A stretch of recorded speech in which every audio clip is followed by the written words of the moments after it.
Assalamualaikum warahmatullahi wabarakatuh. Salam sejahtera bagi kita semua, Bapak Ibu sekalian. Mohon maaf sekali untuk pertemuan kali ini yang seharusnya kita bertatap maya melalui Zoom, saya beralih kepada video untuk pembelajaran asinkron dikarenakan memang ada kepentingan yang mendadak yang berkaitan dengan profesi. Ya, mohon maaf tanpa mengurangi rasa hormat saya. Ini saya mencoba untuk membagikan sedikit materi yang berkaitan dengan topik hari ini melalui video. Ya, baik. Materi pada kesempatan kali ini adalah berbagai jarum akupunktur. Ya, pada pertemuan sebelumnya saya melihat di dalam Soleta itu PowerPoint dari Bu Imro sudah memberikan gambaran kepada Bapak Ibu semuanya, kepada kita semua berbagai instrumen yang sering dan kita jumpai di saat kita melakukan terapi akupunktur. Mulai dari instrumen alat dan bahan, kemudian jarum akupunktur, kemudian juga alat-alat yang berkaitan dengan alat terapinya. Ya, untuk pertemuan kali ini saya akan lebih fokus dan lebih mendalam pada jenis-jenis jarum yang sering digunakan dalam terapi akupunktur. Baik, kita mulai. Untuk macam-macam jarum, memang jarum yang pertama yang sering kita gunakan adalah jarum halus atau Haugen. Ya, kemudian untuk poin kedua dan poin ketiga ini juga masih jarum halus, tapi ada kaitannya dengan tambahan yaitu jarum panas atau Wenchen yang nantinya akan diberikan moksa sate untuk memanaskan jarumnya. Kemudian yang ketiga adalah jarum listrik, di mana ini adalah jarum halus yang nantinya akan dialiri oleh elektrostimulator. Ya, kemudian poin yang keempat dan 5 dan 6. Yang keempat adalah jarum prisma atau Sunlinchen. Kemudian yang kelima adalah jarum telinga.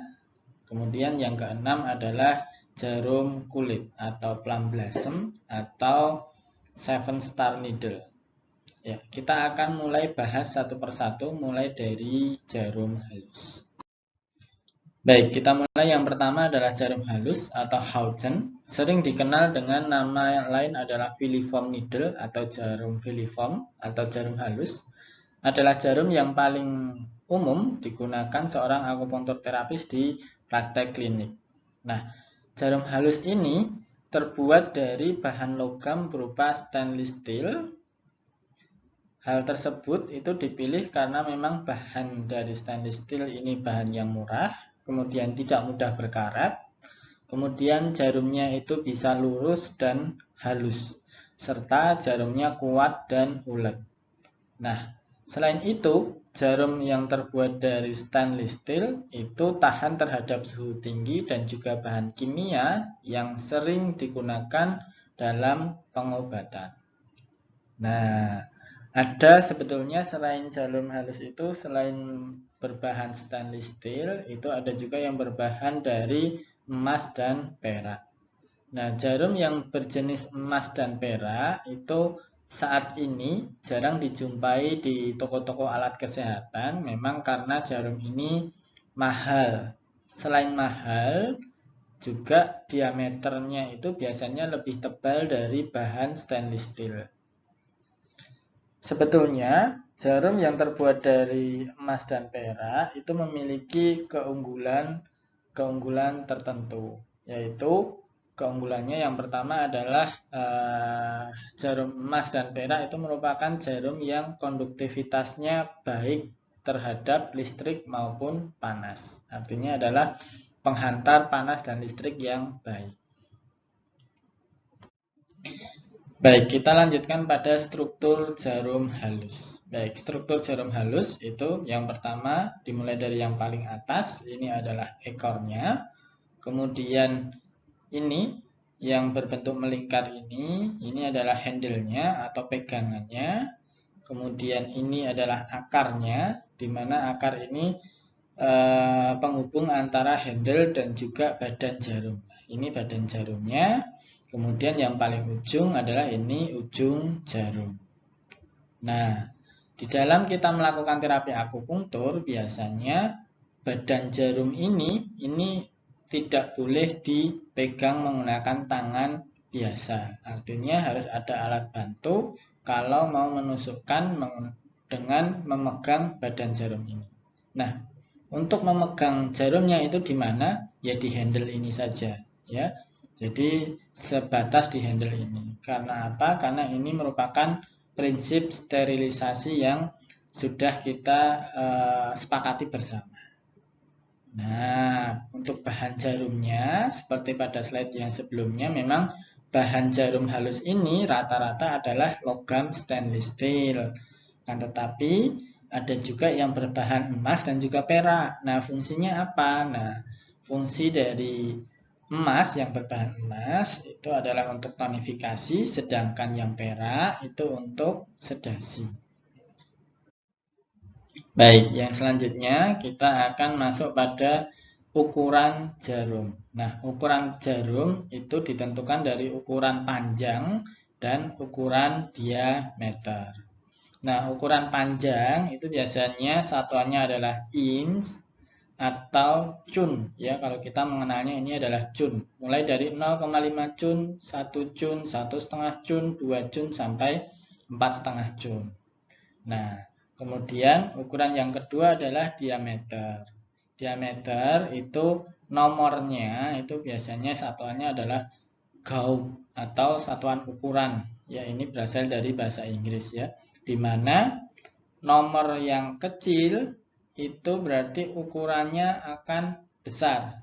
Nah, nomor semakin besar, ukurannya akan semakin kecil. Nah, di dalam aplikasi klinis, sesuai dengan teori yang disebutkan, itu jarum yang sering digunakan itu untuk ukuran panjang itu antara 0,5 cun dengan panjang 15 mm sampai dengan 2 cun, panjangnya 50 mm. Sedangkan ukuran diameter jarumnya itu antara 28 sampai dengan 30, yaitu berdiameter sekitar 0,38 mm sampai dengan 0,32 mm. Nah, apa yang saya ungkapkan di slide sebelumnya berdasarkan pada ini, slide ini. Ini saya ambil dari buku Principle Acupuncture ya, yang bukunya sudah saya berikan di akun Soleta. Nah, di mana rata-rata itu jarumnya yang sering digunakan adalah 0,5 cun sampai dengan 2 cun. Dengan ukuran diameternya rata-rata 28 sampai 30 gauge. Nah, akan tetapi disebutkan di dalam buku itu juga untuk praktisi Jepang ya. Jadi praktisi akupunktur Jepang itu biasanya menggunakan jarumnya itu lebih halus lagi diameternya.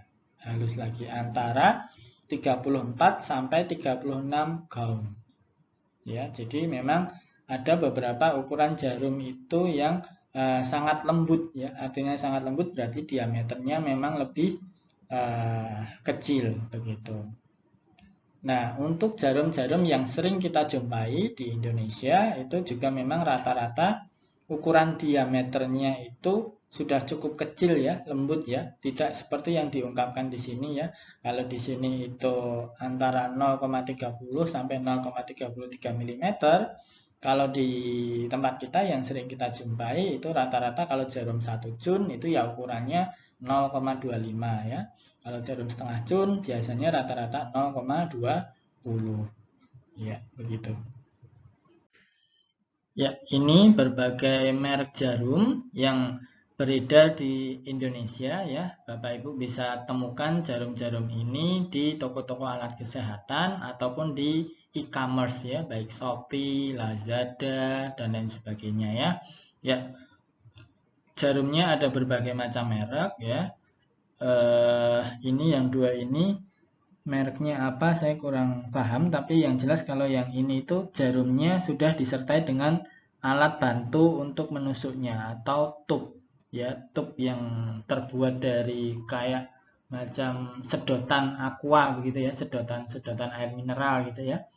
Ya, seperti itu. Nah, jarum yang sering dipakai saat ini, yang saya pun juga sering memakai adalah jarum merek Wanjiu dan juga jarum merek Dongbang. Atau kemarin sempat juga memakai jarum merek Wato. Ya, ada 3 merek jarum ini. Tapi memang saya melihat di e-commerce itu ada banyak sekali merek dan jenisnya. Ya, nah untuk jarum Wanjiu itu sendiri ada 2 pilihan. Yang pertama ada ini yang tulisan Wanjiu-nya ini hijau dan juga ada yang ini tulisan Wanjiu-nya ini putih dan tulisan Cina-nya ini kuning. Nah, apa bedanya?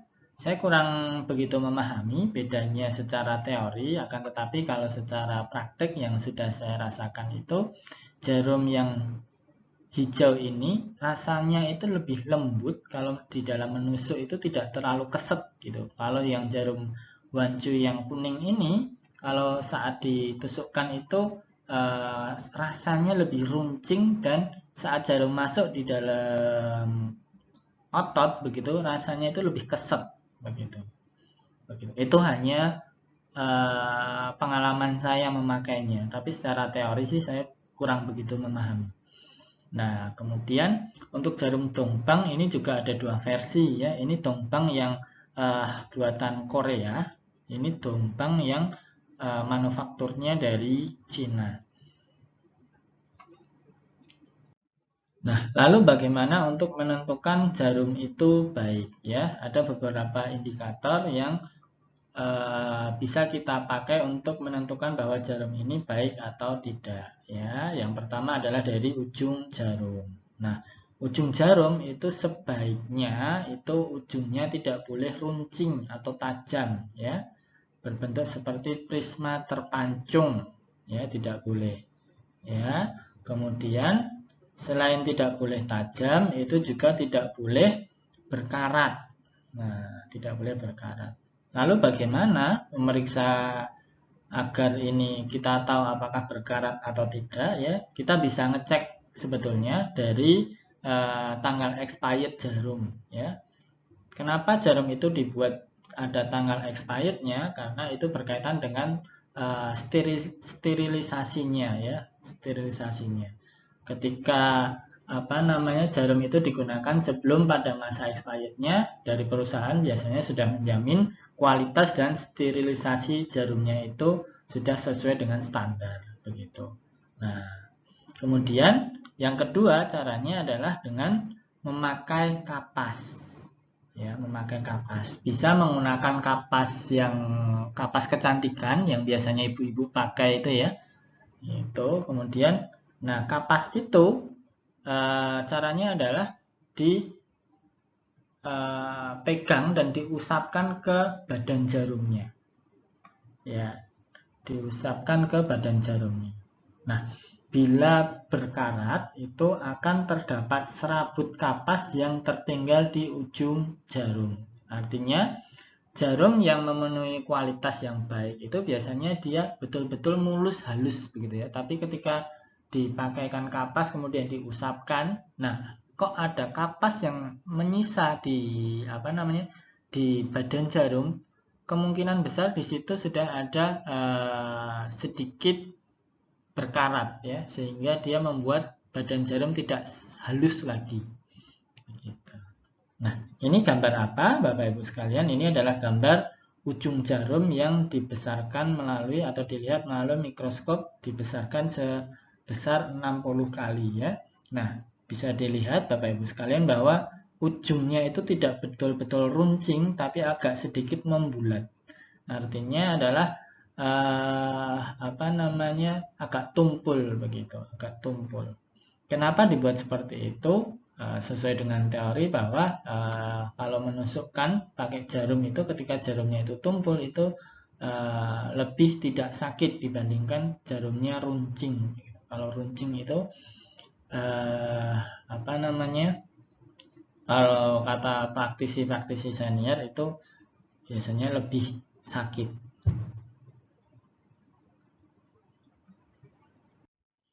Ya, kemudian kriteria yang kedua adalah dari akar jarumnya.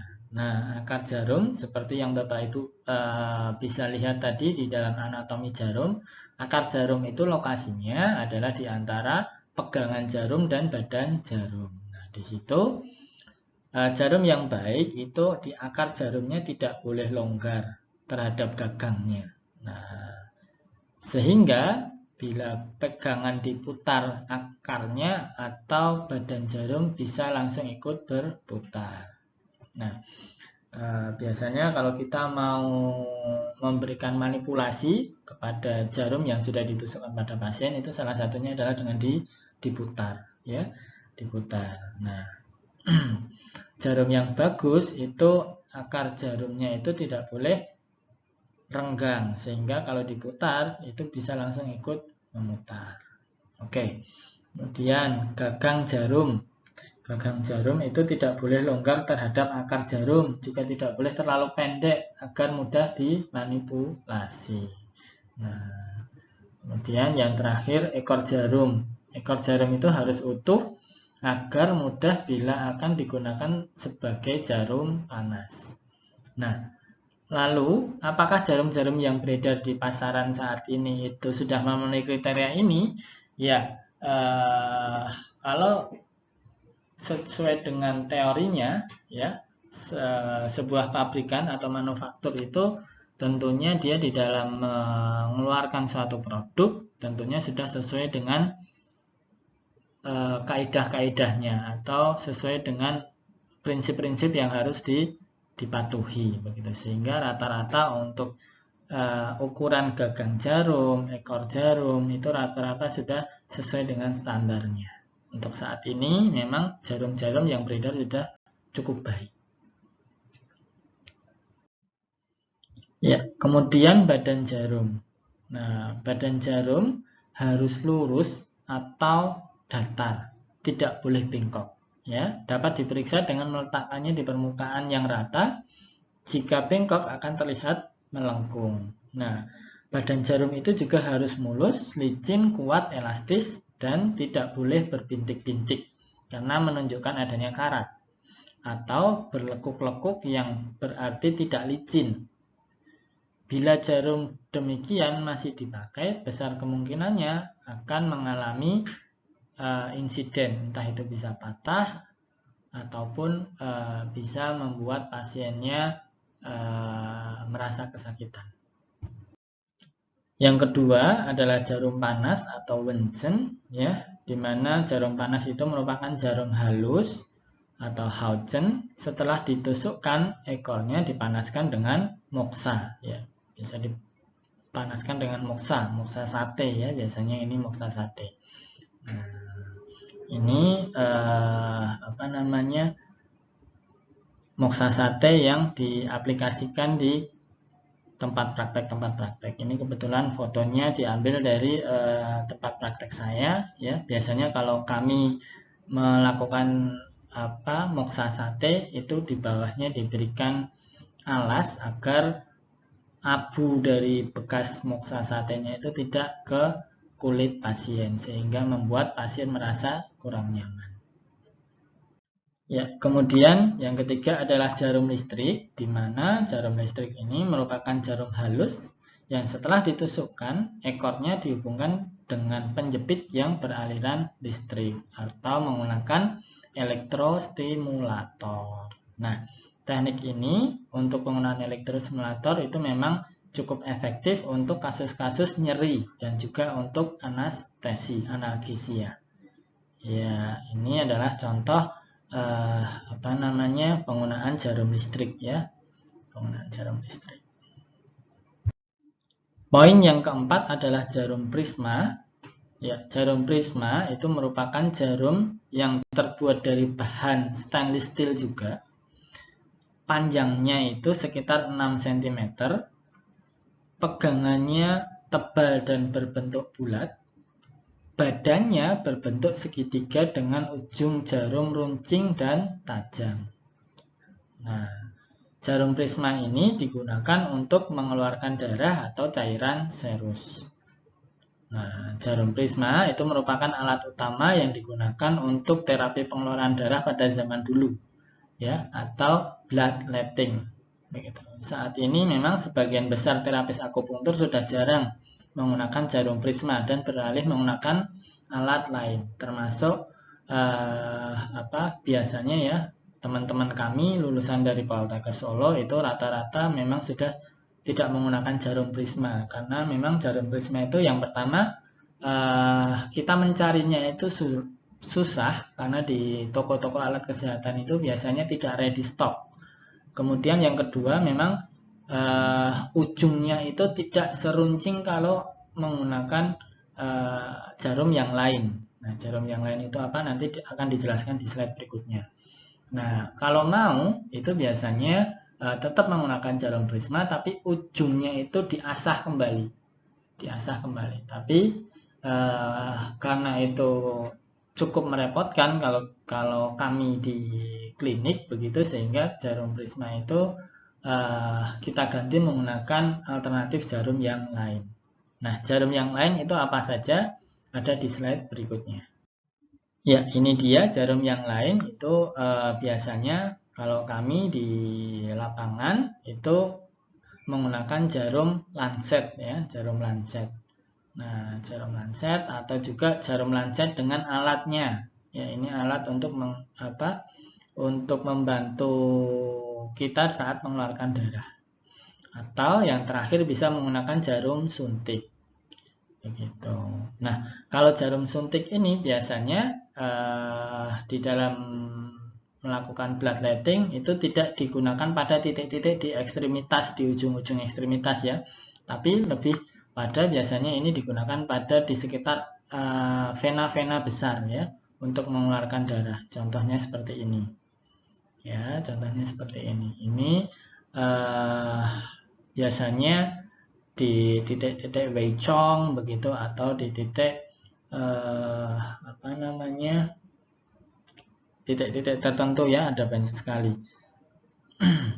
Ya, kemudian ini adalah contoh jarum prisma ya tadi ya. Ini panjangnya 6 cm, ini pegangannya berbentuk bulat, ini kepalanya berbentuk prisma atau segitiga di mana ada 3 sisi dengan ujungnya yang runcing.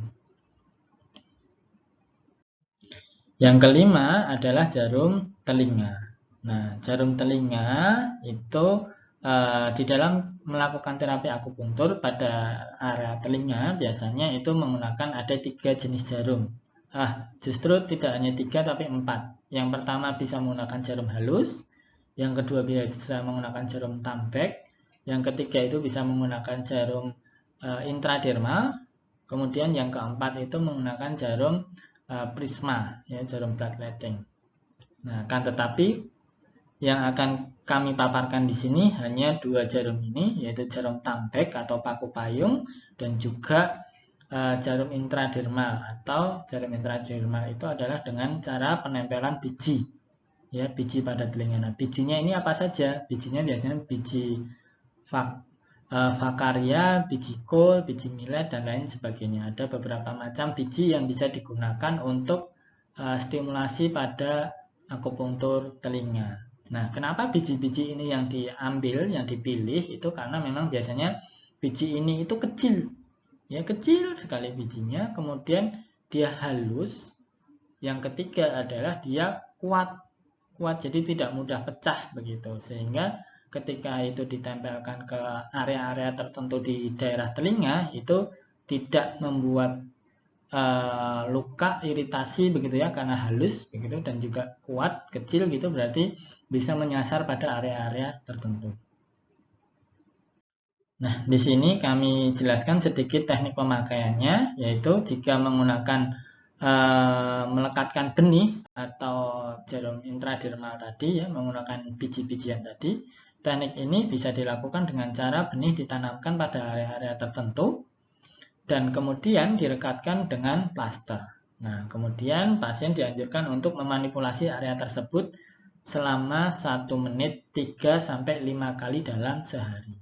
Nah, jarum ini bisa ditinggal antara 2-3 hari. Ya. Selain jarum intradermal, ada juga jarum thumbback atau jarum paku payung. Itu juga dengan teknik melekatkan jarum pres, ya sterilisasi jarum thumbback ataupun intradermal itu sangat ditekankan atau menjadi poin penting dalam melakukan hal terapi ini. Nah,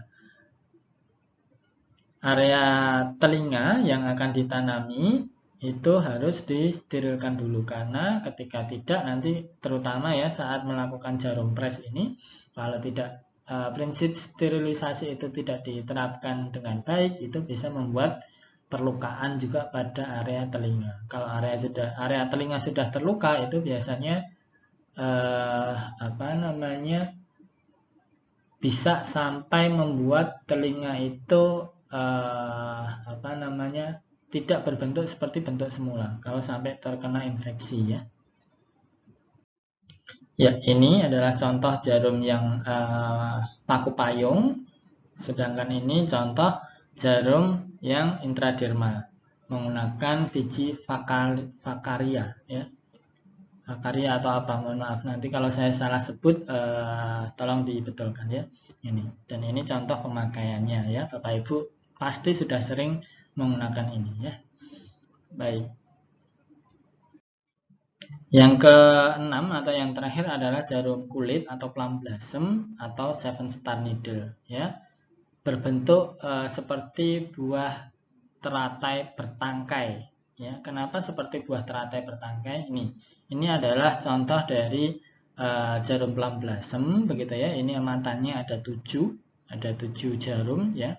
Ini 1 2 3 4 5 6 7, ya.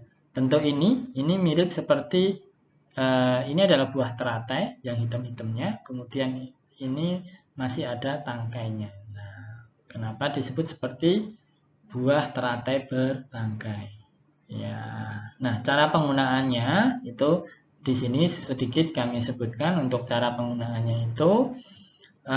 Untuk cara memegangnya, ya, biasanya cara memegangnya itu ibu jari dan jari tengah itu memegang sisi kanan dan kiri dari handle-nya, kemudian jari kelingking dan jari manis itu memegang bagian bawah handle. Nah, kemudian jari telunjuk ini digunakan fungsinya adalah untuk mengetuk-ngetukkan atau mengayun-ayunkan jarum plum blossom ini. Jadi mengayunkannya atau memanipulasi jarumnya ini bukan dari pergelangan tangan, akan tetapi dari jari telunjuknya. Ya, dengan jari telunjuknya dengan cara fleksi dan ekstensi. Nah, iramanya itu frekuensinya antara 90 sampai 120 kali per menit. Sedikit juga saya sampaikan untuk pemakaian jarum plum blossom ini memang biasanya digunakan pada kasus-kasus tertentu, ya, tidak semua kasus. Contohnya pada kasus polio, begitu ya. Kasus polio itu biasanya dimanipulasi di daerah sakrum, ya, di daerah sakrum sampai ke bawah, ya. Tujuannya adalah untuk memanipulasi otot-otot yang lumpuh. Selain itu bisa juga untuk kasus-kasus yang gatal, kemudian kasus baal, begitu. Ya, dengan cara di ketuk-ketukan, ya. Ya, secara lebih detailnya nanti bagaimana cara penggunaan jarum plum blossom itu akan dibahas pada materi yang lain. Demikian Bapak Ibu sekalian yang bisa saya sampaikan pada pertemuan kali ini. Mohon maaf sekali jika memang ada kata-kata yang kurang berkenan atau ada pengucapan yang kurang tepat. Mohon untuk dikoreksi. Ya, untuk video kali ini saya akhiri, saya tutup. Terima kasih. Assalamualaikum warahmatullahi wabarakatuh.